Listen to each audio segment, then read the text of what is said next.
अर्जुन ने कृष्ण से पूछा, जहर क्या है? कृष्ण ने बहुत सुंदर जवाब दिया, हर वो चीज जो जिंदगी में आवश्यकता से अधिक होती है वही जहर है। फिर चाहे वो ताकत हो, धन हो, भूख हो, लालच हो, अभिमान हो, आलस हो, महत्वाकांक्षा हो, प्रेम हो या फिर घृणा हो, सब ही जहर है। मनुष्य चाहे कितना भी टूट क्यों न जाए, उसे हमेशा याद रखना चाहिए कि उसके जीवन के रथ की डोर प्रभु के हाथ में है। और इतिहास गवाह है कि श्री कृष्ण जिसका रथ चलाते हैं, विजय उसी की होती है।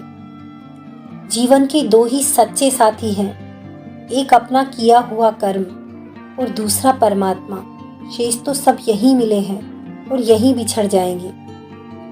जब तक किसी बात की पूर्ण जानकारी न हो तो मौन ही रहना श्रेष्ठ है, क्योंकि अधूरा सत्य पूर्ण झूठ से कहीं गुना अधिक खतरनाक होता है। जब कर्म निस्वार्थ होता है तब परिस्थितियां भी ईश्वर की योजना के अनुसार खुद ब खुद ठीक हो जाती है।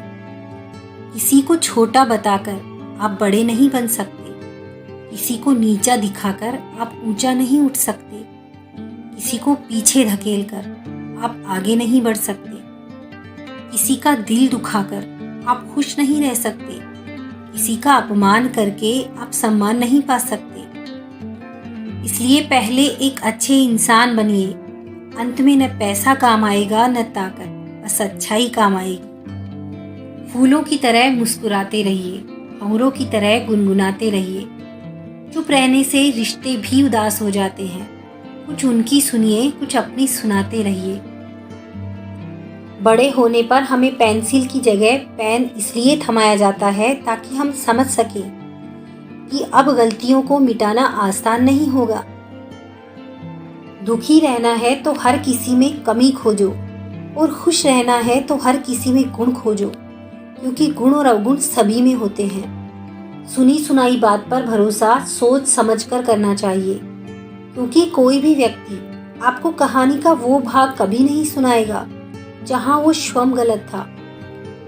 वो लोग दूरियों के ही काबिल हैं जिन्होंने आपकी नजदीकियों की कदर नहीं की। शब्दों को कोई भी स्पर्श नहीं कर सकता, पर शब्द सभी को स्पर्श कर जाते हैं।